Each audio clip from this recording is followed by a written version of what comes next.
Focal Length, your go-to show to have a closer look at the critical issues shaping our world today. For years, the issue of Iran's nuclear ambitions has remained one of the most disputed topics in global diplomacy. With tensions in the Middle East consistently evolving, the stakes surrounding Iran's nuclear program have only grown higher. The international community is divided on how to handle the situation, and the changing dynamics between world powers only add complexity to an already volatile situation. Today we're joined by Daniel Roth. Mr. Roth is a senior figure at United Against Nuclear Iran. He has worked and researched extensively on the issue of Iran engaging in secret nuclear weapons research, which is in violation of its international commitments. He is also directs business intelligence and corporate engagement efforts to provide insight into this critical global challenge. In this episode, we will discuss the current state of Iran's nuclear ambitions, the effectiveness of sanctions, the shifting US policies on nuclear diplomacy, and the broader implications for the Middle East and the world. From evaluating the future of a joint comprehensive plan of action to understanding the political dynamics between the US and its allies, we'll dive deep into these questions and explore where the international community might be heading on nuclear arms reduction. Thank you, Mr. Roth, for joining us today. Let's begin the conversation with the core problem at hand, which is Iran's nuclear ambitions, which have been a significant issue for years. From your perspective, how close is Iran to achieving its nuclear goal? Also, what, according to you, can the international community do to prevent this? Yes, right now, 2025, Iran is probably closer than it's ever been to acquiring a nuclear weapon, or making the decision to acquire a nuclear weapon. As far as we know, they haven't actually decided that. But yes, it is an absolutely huge concern. For my organization, UANI, it's the number one thing that's causing regional instability and indeed terrorist sponsorship around the world. In terms of what can be done about it, we've issued a 100-day plan for the US administration, for the new Trump administration, revolving around all levers of power: diplomatic, informational, military, and economic. And, I'd point to a couple: sanctions on shipping for a start, making sure that Iranian oil exports go down to zero. We're hearing about an executive order today from the Trump team. But certainly the use of kinetic military force, inside Iran, targeting IRGC bases if Iran is foolish enough to target US personnel, as it did during the Biden administration. So there's a couple of things, but certainly we have many, many more. Right, moving on. Your work with United Against Nuclear Iran gives a unique perspective on the US approach to Iranian nuclear deal. So in regard to that, how would you assess the current US stance on the same? Do you think that it is on the right path, or are there areas where you think it could strengthen? A transitional phase, obviously, from the previous administration. I think policy would be characterized by lax enforcement of existing US sanctions in terms of the Iran nuclear deal, also known as the JCPOA. Obviously, the Trump administration during the first term withdrew from that. The Biden administration did not, despite its promises, negotiate a new JCPOA. So really, we've been in a holding pattern for the past 4, 5, 6 years or so. President Trump has signaled his willingness to get a new deal. That is the way that he is. Obviously, he's the author of The Art of the Deal. I'm sure he would love to get a new deal, but any new deal is going to be tough on Iran. And I can't see, if I'm looking at my crystal ball, I can't see a deal happening that the Iranians and President Trump and the Americans will agree to during this term. I may be wrong, but that would be my prediction. The Trump and Biden administrations have indeed taken very different approaches when it comes to nuclear reforms. Given that shift, how do you think their strategies have impacted the situation? Also, do you think these changes made a lasting difference in the nuclear conversation? The Trump administration has signaled it's going to be much tougher broadly on Iran, and then on the nuclear file, yes, that would pertain to the nuclear issue as well. As I say, that really is the big thing that's upsetting the regional balance. Without this drive to nuclear weaponization, things look a lot less fraught in the region. The Biden administration, I think, to its credit, did not just simply go back into the JCPOA or negotiate a new deal that, to all intents and purposes, would have just been the same thing, kicking the can down the road in terms of what Iran's nuclear ambitions are. It'll be, as I say, my previous response, it's going to be interesting to see how the president approaches that particular issue. But early signals suggest that he's going to be much tougher, and this executive order that he's going to sign with Israeli Prime Minister Netanyahu today, that will give us some more clues into the exact contours of his approach. Moving on to the economic sanctions, which have been a big tool in the effort to curb Iran's nuclear program and regional influence. But as you pointed out, its effectiveness can be debated. In your view, how successful have they really been? And are there other alternatives out there that might be more effective in pushing Iran towards compliance? Economic sanctions are only as good as the accompanying enforcement. So, for example, just to take the oil sanctions, during the Biden administration, oil sanctions were still technically imposed upon Iran, as they were imposed upon Iran during the previous Trump administration. However, they were not enforced. There was very lax enforcement. So it's really, you can have all the sanctions you want on the books, but you have to enforce them. So Trump today has signaled that he's going to reimpose the so-called maximum pressure. And in particular, he has referenced the fact that there is a policy to quote, drive Iran's oil exports down to zero. Oil exports tipped below 400,000 barrels per day during some months of the Trump administration. They were averaging in the high millions per day during the Biden administration. The last month, so for January 2025, they were 1.4 million barrels every single day. Technically, Iran should not be exporting even a single barrel if US sanctions were being enforced. So it's really about enforcement, but also the US administration needs to get buy-in from its allies in Europe and around the world. It can't all be, can't all be the burden that America has to bear as well. Iran has a growing influence in the Middle East, particularly throughout its proxy groups. How do you think this is impacting the region's overall geopolitical stability?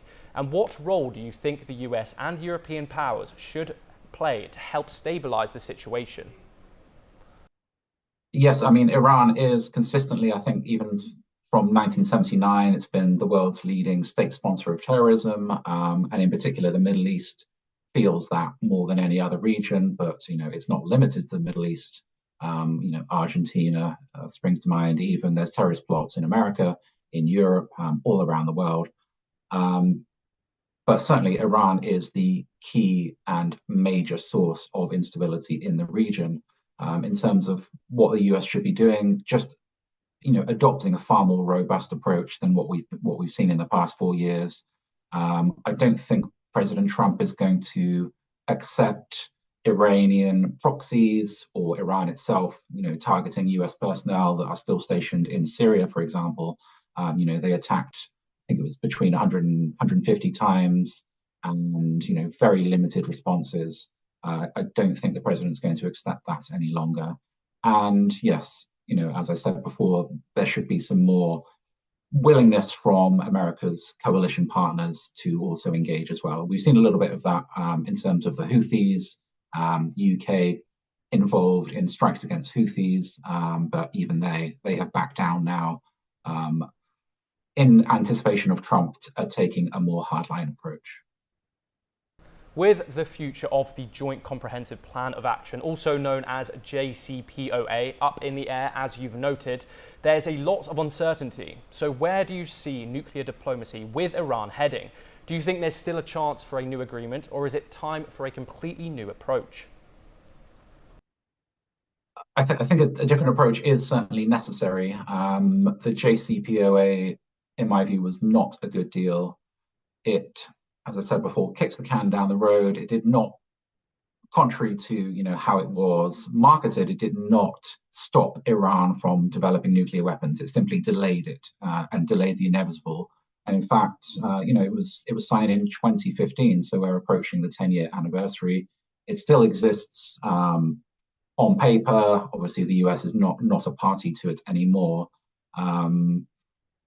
As I say, in ideal circumstances, in a normal world, if Iran was a rational actor, then I could see a deal being signed. But Iran is not a normal country; it's really a cause, and that cause is to spread its particular brand of fundamental Shiite Islam, regionally around the world if it can.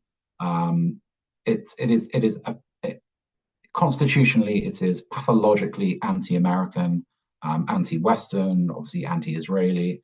And I don't see any deal that would satisfy both Trump and the Iranians being on the cards, within the next 4 years.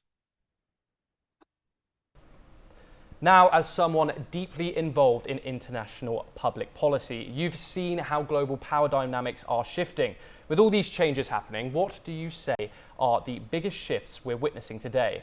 Also, how, according to you, should Western countries adjust to stay relevant in this evolving landscape? The rise of America's peer competitors, in particular China, Russia to an extent, obviously since the Russian invasion of Ukraine in 2022, that has really shifted geopolitics markedly. I think we've seen, it's been interesting how Europe has stepped up to the plate. I think that was somewhat unexpected. I don't think President Putin really expected that. So, there's been a little bit of a rise of Europe, I say, is one thing. But yes, the main, on the geopolitical stage, it's really this competition, adversarial relationship between China and America. And looking at Trump's cabinet, there are some serious China hawks in there, whether they're economic nationalists that would agree with Trump's tariff approach, or people even stronger than that, who really see China as a more than just a trade threat. So that is really driving those things. But in terms of the Middle East, which is such a crucial part of the world, I think I'd be more confident that Trump could either get a deal or force a deal, or just contain Iran in particular much better. That really is the key, I think, to a better and more stable Middle East region, and then from there, the world would benefit as well. Speaking about Trump and looking at his administration's track record, do you believe that there's a possibility that the US could once again rescind the sanctions waiver on Iran? If that in fact happens, what kind of impact do you foresee on Iran's nuclear program and regional actions? I think today there is reports that the Trump administration is not going to sign any more waivers for sanctions. It's interesting comparing the ideas, well, the policy from the first Trump administration and this, because remember, he only withdrew from the deal 2 years into his term last time. This time, he's got 4 years to really follow through. So I don't think he's going to waste any time, and we'll see what happens today. But in terms of those sanction waivers, no, I don't think countries are going to benefit from those. I don't think companies are going to benefit from those sanctions waivers anymore. It's not only a return to maximum pressure, I think it's going to be even tougher maximum pressure, so maximum pressure 2.0. But we will see, I guess, in a few hours. Now, the Biden administration's decision to restore the sanctions waiver has raised some questions. Do you think this move has had any unintended consequences, particularly in terms of strengthening Iran's nuclear capabilities or its regional actions? The Biden administration, they clearly took a different approach, and that was from day one. President Biden, I remember he wrote an op-ed, I believe it was I think it was on CNN online, saying that the Trump exit of the JCPOA was a very bad idea, that he was going to get what they were referring to as a longer, stronger deal. Obviously, that never happened, but really everything that happened during the Biden term on Iran was stemming from this particular day one idea that they would get a new deal. So that never happened, obviously, because Iran continued to be a very malign actor, even to the extent that it was partially behind the October 7th atrocity back in 2023.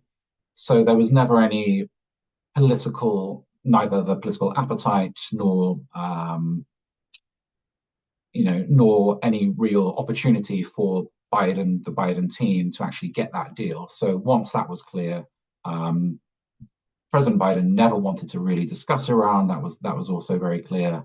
And in terms of the sanctions waivers in particular, they were kind of done under the radar in a very quiet way, although obviously it was picked up on by media and organizations like ourselves. And finally, looking ahead, where do you think the international community can make the greatest progress in the fight against nuclear proliferation? What, according to you, are the key obstacles you see standing in the way of meaningful change in the next few years? I think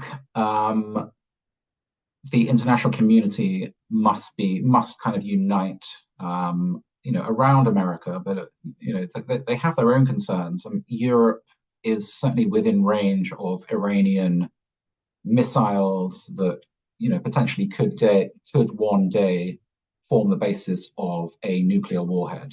Europe is physically within range, and I believe Iran is even now talking about new 3,000-kilometer range ballistic missiles. So this is something not just for America but for the world, and not just Europe. I think India is also potentially in range. Obviously, speaking to an Indian station as well. So if the world can get back to the basic premise that Iran is a rogue nation and that it really cannot ever have nuclear weapons, then I think that's a good starting point for other policies to flow. But certainly, I think today's executive order that President Trump is likely to sign with the Israeli Prime Minister is going to form the basis of a good start. It's about maximum pressure, properly containing Iran, and a restoration of those tough sanctions, and more importantly, the enforcement of them. Mr. Roth, thank you for your valuable insights today. It's been a pleasure having you on the show. And with that, it's a wrap on this episode. Stay tuned for more discussions on the critical matters shaping our global future.